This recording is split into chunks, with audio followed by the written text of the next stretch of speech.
한 달 만에 듣네. 자주 뵙는 것 같네.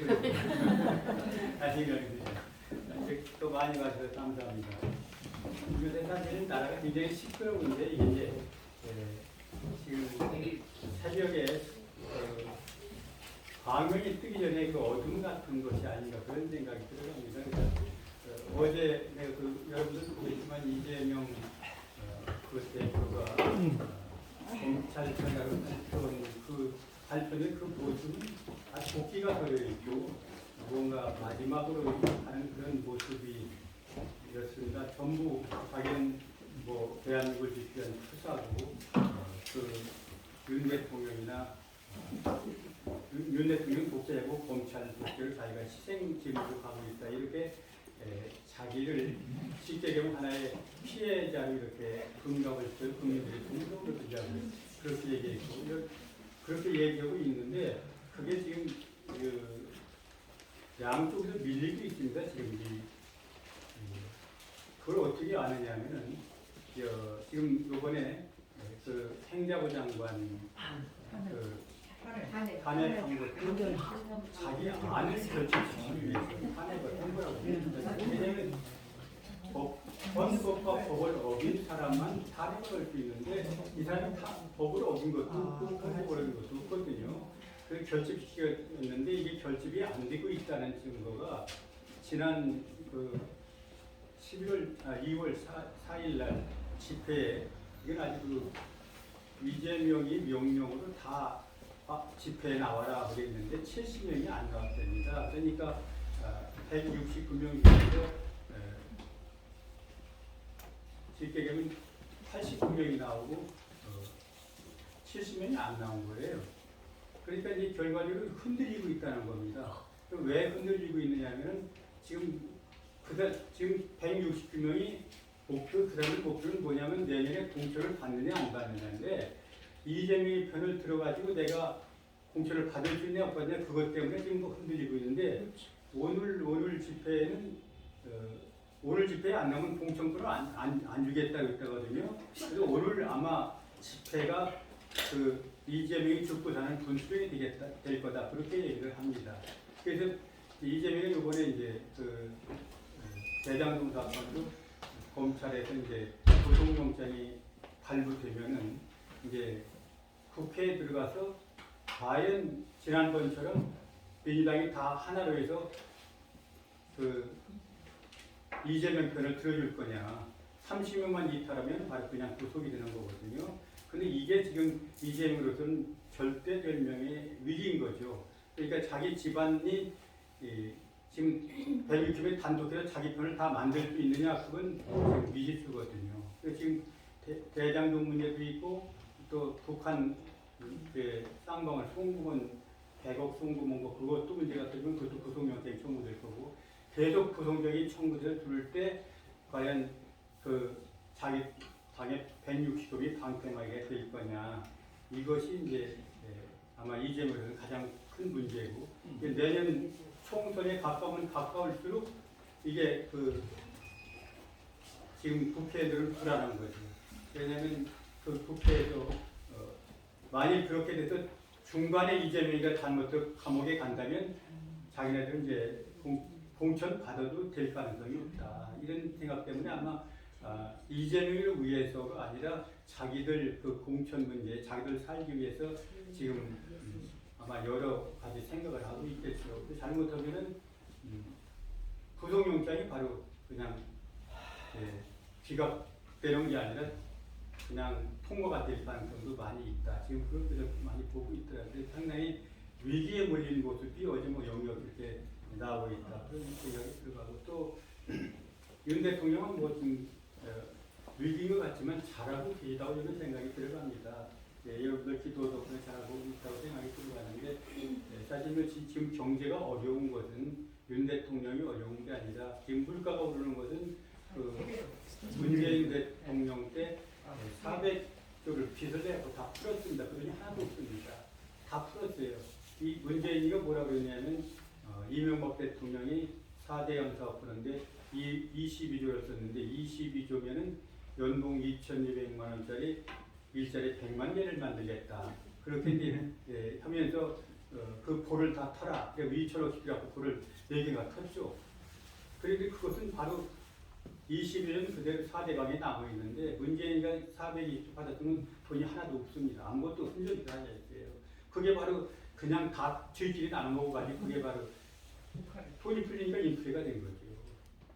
그런 문제가 있고 또 그 인플레 하나가 또 물가가 오르는 게 공산품값으로 물가가 오르는데 전기로 오르면 당연히 공산품은 오르게 됩니다.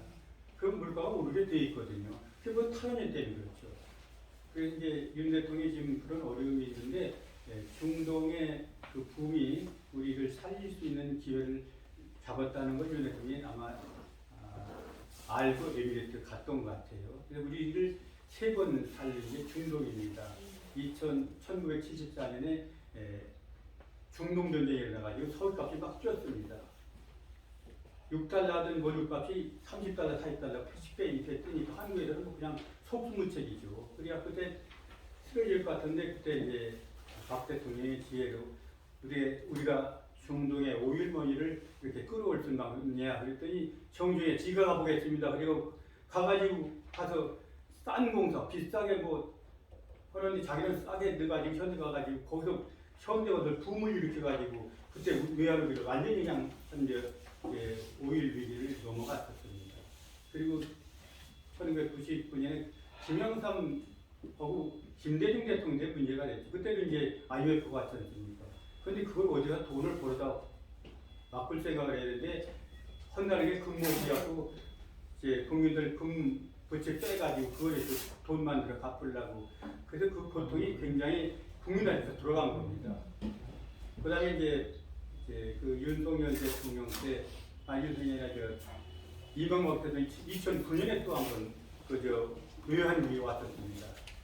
그러니까 이제 그 이명박 대통령 그 하나의 사업가니까 중동의 달러를 받아들이는 게 있는데 그 방법이 뭐냐. 그래가지고 이제 우리가 그 원자료를 중동으로 수출하려고 아마 그 지금 에미레이트 대통령인데 그 사람이 왕자라고 있을 때 그 다음에 그 서기 장관이었다고 그래요. 그분한테 전화를 100번인가 했답니다. 그래갖고 우리나라 원자료 좀 사달라. 그냥 원자료 수출을 한 겁니다. 그게 원자료 하나 수출하면 20조짜리입니다.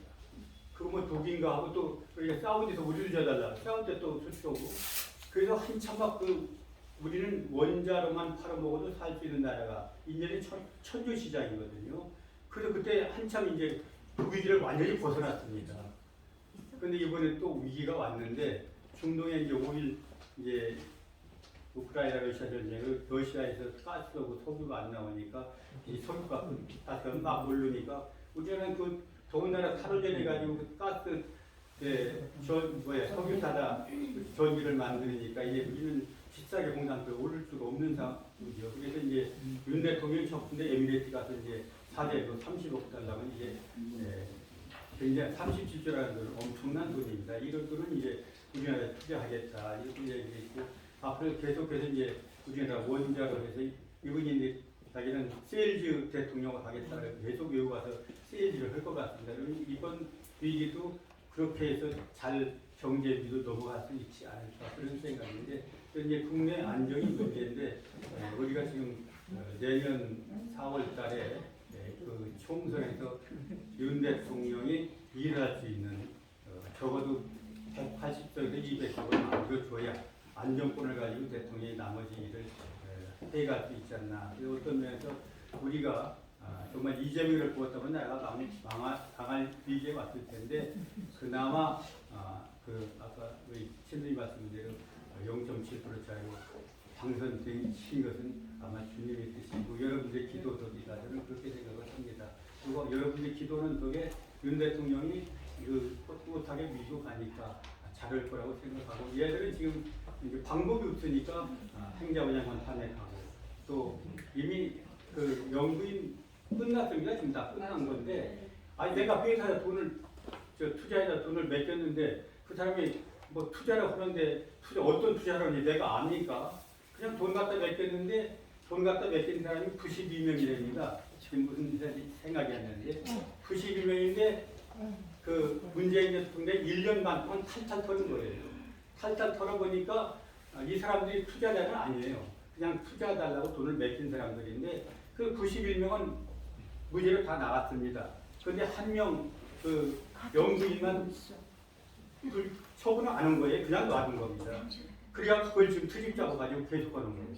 이미 그때 작년에 이미 문재인 정권에서 다 91명 불기소 적어놓고 같이 불기소 해야 되는데 이제 지금까지 밀고 나왔던 겁니다. 이제 그런 상황이다 말씀드리고 또 대표님이 말씀드렸죠. 대표님이 지금 우리가 그 직무정지 같은 걸 했는데 이게 2월 8일 날 갔더니 이 사람들이 저사조치표에서 안 나왔어요. 또 뭐 28일인가 23일로 하기로 했는데 그때는 또 저쪽에서 또 못 나온다고 그랬고 3월 8일 날 이제 마지막 신문을 하면 3월 달 중에는 이게 아마 직무정지 가처분이 받아들일 겁니다. 받아들임과 동시에 변호사를 우리가 대리를 선정해달라고 했어요. 그 변호사가 들으면 바로 전 운용에 소집해가지고 3기 집행부를 구성할 겁니다. 그럼 저 사람들 3기 집행 운영위원들이 지금 10명도 안 되는데 저 사람들 이게 그러니까 이제 전부 그냥 똑같아요. 저 이재명이 하는 짓하고 지금 저쪽 편은 이거 아주 똑같습니다. 거짓말하고. 요번에도 그 저들이 그냥 거짓말해서 그 뭐야 3기 집행부를 구성해놓고 내가 보니까 어제 한 말 오늘 한 말 다 다르게 써냈습니다. 그게 걔들은 천방지축입니다. 하는 걸 보면은 그게 거짓말하다 보니까 그게 납치가 안 나고 들통이 계속 나는 겁니다. 그러니까 이게 뭐 3월이면 끝나지 않을까. 4월 적어도 4월 안에는 마무리가 될 것 같다. 그런 말씀을 드리고요. 요새 저한테 많이 천비교 수녀님들 말씀드리는 게 이재명이 마지막으로 이용하려고 그러는데 여러분 잘 아는 이태원 참사를 이용해서 세월호처럼 이용하려고 해놓은 거거든요.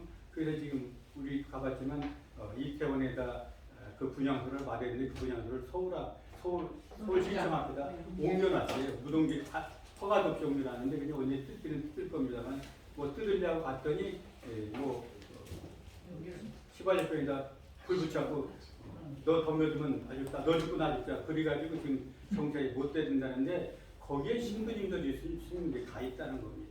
그러니까 저한테 여러 사람들이 왜 신부 스님들이 거기 가 있는가. 그리고 이재명 그 4일날 집회도 신부님을 스님들이 때려왔더라. 이게 왜 신부님을 스님들이 거기 가서 왜 그런 짓을 하느냐. 어떻게 해서 지금 이재명이가 정이라고 생각해요. 이재명이 직접 정. 아시다시피 작년 2월 7일 날 신부님, 수녀님들 뭐 5,000명에 4,000명 신자도 있고 10,000명에서 이재명이 지시선언한 건 아니고 지시선언 걸리니까 마귀 대통령 뽑으면 대한민국 마귀가 된다. 그 대통령 뽑지 마. 그러니까 쉽게 얘기하면 윤석열 대통령이 마귀 대통령이라고 이름 붙이기 바로 정은근 사회의 신부들입니다. 그런 게 지금 자꾸 천주교에 부담이 되고 쉽게 얘기하면 천주교에 대한 그러잖아요. 지금 그 박수환 신부 때문에 세상에 눈총을 받고 있는데 조금 이런 때는 좀 자중해 주면 좋을 텐데 거기가 자꾸 앞장서니까 아마 많은 국민들뿐만 아니라 신자들한테 신자들이 아마 이렇게 만난 딴 분들 만나면 많은 비아냥을 받는 모양이에요. 그래서 그런 게 있어. 우리는 뭐 지금 우리가 할 수 있는 건 우리가 어떻게 하겠어요? 이제 지금 열심히 기도해서 윤 대통령 정치 자료로 기도하고 또 신부님들 스님들 제자리로 들어도 기도하는 일밖에 없습니다. 기도 많이 해주시기 바랍니다. 감사합니다.